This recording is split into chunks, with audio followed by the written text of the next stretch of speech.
Bab 1263. Aku tahu ini kedengarannya tidak masuk akal, tapi inilah kebenarannya. Hu Qingfeng tersenyum pahit dan menggelengkan kepalanya. Senyumannya juga sangat masam. Dia juga tidak percaya, tapi faktanya benar. Itu dia. Jiang Yan membuka mulutnya dan tidak tahu harus berkata apa untuk sementara waktu. Sebagai seorang dokter barat yang telah mempraktikkan kedokteran selama bertahun-tahun, Jiang Yan merasa ini hanya dibuat-buat. Jika dia berubah menjadi orang lain, dia pasti akan berpikir bahwa orang lain ada di sini untuk membicarakan bola mata Tanbo, tetapi saat ini dia sedang menceritakan kisahnya.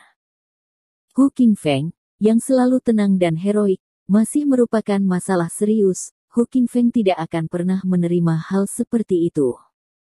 Bicaralah. Mungkinkah kekuatan temanmu tidak bagus?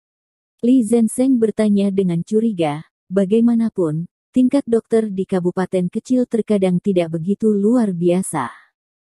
Karena ini adalah kabupaten kecil, kemungkinan besar dokter ini tidak memenuhi syarat. Kamu benar. Dokter di tempat kecil mungkin tidak terlalu baik, tapi temanku berbeda. Lulusan luar biasa dari Universitas Kedokteran Utama yang serius awalnya memiliki kesempatan untuk tinggal di Beijing, tetapi untuk membangun kampung halaman mereka. Dia baru saja kembali ke Lingnan. Hu Qingfeng mengerutkan kening dan berkata, selain itu, gurunya adalah kepala dokter di rumah sakit pertama Universitas Beijing. Pada saat itu, dia juga secara khusus memintanya untuk guru lewat, dan bahkan gurunya tidak bisa melihat masalah sedikit pun. Setelah kembali ke Beijing, dia menelepon beberapa teman. Teman-teman sedang mendiskusikan penyakit ini. Apa yang terjadi nanti? Apa pembahasannya keluar? Jiang Yan dan Ye Qingmei bertanya dengan cemas. Keduanya menggenggam telapak tangan mereka erat-erat, mengkhawatirkan keselamatan anak kecil itu. Hu Qingfeng menggelengkan kepalanya dengan lembut, dan mendesah, sutradara tua ini dan yang lainnya belum pernah melihat hal yang begitu aneh. Saya sempat bingung. Saya ingin meminta nasihat dari orang-orang dari beberapa institusi medis terkenal di dunia, tapi kemudian, bocah laki-laki itu adalah yang pertama tidak bisa memegangnya. Lesi yang tidak diketahui itu seperti binatang yang tak terlihat, menelan. Itu menelan paru-parunya, organ dalamnya, ototnya, sampai dia sekarat.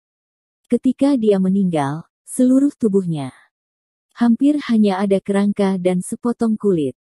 Mendengar deskripsinya, semua orang di ruangan itu merasa punggung mereka berbulu, dan mereka mau tidak mau merasa sedikit kedinginan. Ya, tapi hanya dengan mendengarkan penjelasan Hu Qingfeng, mereka juga bisa membayangkan pemandangan yang mengerikan itu. Setelah semua orang terdiam beberapa saat, Jiang Yan bertanya dengan ragu-ragu, Saudara Hu, pada akhirnya, temanmu dan gurunya akan mengetahui. Apa penyebabnya? Tidak. Hu Qingfeng menggelengkan kepalanya dan berkata dengan suara yang dalam, sampai anak itu meninggal, penyebab kematiannya tidak dapat ditemukan. Mendengar kata-katanya, wajah orang-orang yang menunggu di ruangan itu tidak bisa membantu tetapi melintas dengan kehilangan momen. Tapi saat ini, ekspresi Hu Qingfeng berubah, dan dia melanjutkan, tapi kemudian kita masih menemukan alasannya. Semua orang di ruangan itu langsung segar ketika mereka mendengarnya, dan mereka semua menatap Hu Qingfeng dengan penuh harap. Itu yang baru saja saya katakan, Dewa Biru itu melakukan sesuatu yang salah. Hu Qingfeng berkata dengan suara yang dalam, ekspresinya suram dan sangat jelek. Semua orang, para calon orang tiba-tiba menjadi aneh ketika mereka mendengar apa yang dia katakan, dan mereka tidak tahu harus berkata apa untuk sementara waktu. Ini baik. Mereka mengira mereka telah menemukan gejalanya, tetapi mereka tidak menyangka bahwa alasan yang dikatakan Hu Qingfeng sebenarnya adalah dewa ini. Untuk semua orang di rumah, penjelasan ini sangat tidak masuk akal. Kamu tidak percaya?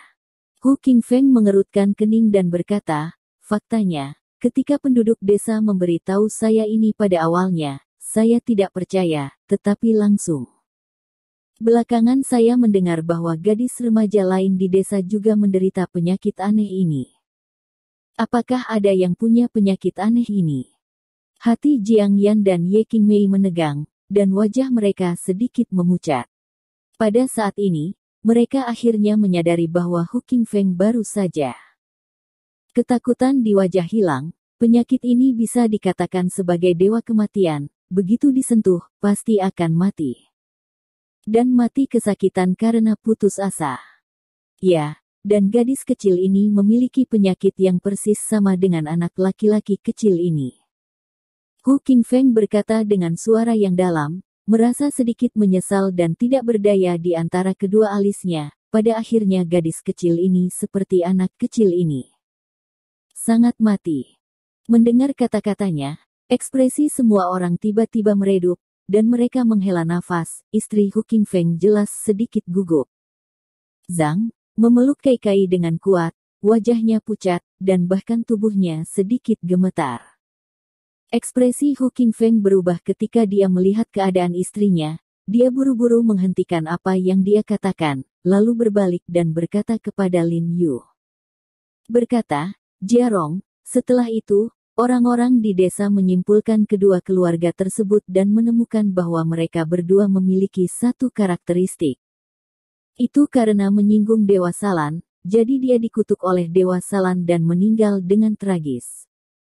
Tidak pasti itu ada hubungannya dengan dewa ini. Tidak mungkin membuktikannya. Li Zhensheng mengerutkan kening dan bertanya, merasa agak dibuat-buat. Ya, kupikir tidak mungkin ada hubungannya dengan ini, sampai penduduk desa memberitahuku tentang misterinya. Hu Qingfeng mengerutkan kening dan berkata, karena semua orang di desa percaya pada Dewa Salan, mereka akan menggunakan kayu untuk mengukir Dewa Salan. Patung dewa ditempatkan di rumah, dan daerah Lingnan mereka penuh dengan hujan dan udara lembab. Patung kayu mudah menarik serangga. Anggota keluarga dari anak laki-laki dan perempuan kecil ini, yang sakit, sibuk bekerja sepanjang hari, karena mereka membutuhkan perawatan dan obat cacing yang sering dan cermat. Perawatan patung dewa biru agak malas, sehingga berbicara tentang ini, Hu Qingfeng tiba-tiba berhenti, wajahnya sangat suram sesaat, suaranya menjadi semakin dalam, dan dia berkata perlahan. Berkata, sedemikian rupa sehingga dewa biru yang diabadikan di rumah dua keluarga telah dicuri oleh serangga dan dibersihkan, hanya di bawah cangkang kosong yang tipis. Sama seperti anak laki-laki dan perempuan dengan hanya tulang dan lapisan daging setelah kematian. Begitu kata-katanya jatuh, semua orang di ruangan itu merasa kedinginan. Awalnya mereka mengira Hu Qingfeng telah melakukan ini. Sangat tidak masuk akal untuk berbicara dengan dewa biru ini, tetapi pada saat ini mereka tidak bisa tidak melibatkan keduanya bersama-sama. Saya harus mengatakan bahwa ucapan Hu Qingfeng benar-benar membuat orang merasa sedikit jahat. Apa yang terjadi nanti? Li Zhensheng mengerutkan kening dan bertanya, bagaimana mengatasinya? Nanti, orang-orang di desa mereka ketakutan. Mereka membakar dupa dan berdoa, dan membangun tembaga berlapis emas untuk Dewa Salan. Seolah, sejak itu, seluruh desa tidak pernah menderita penyakit aneh seperti itu lagi. Hu Qingfeng berkata dengan suara yang dalam. Semua orang saling memandang untuk sementara waktu, tidak tahu harus berkata apa. Saudaraku, apa hubungan cerita yang Anda ceritakan ini dengan mawar manusia? Lin Yu tidak bisa membantu tetapi bertanya pada saat ini. Meskipun insiden ini terdengar sangat aneh, menurutnya, orang Body Rose tidak terlalu penting. Penyakit anak laki-laki dan perempuan memang aneh, tapi gejalanya tidak sesuai dengan gambaran mawar manusia.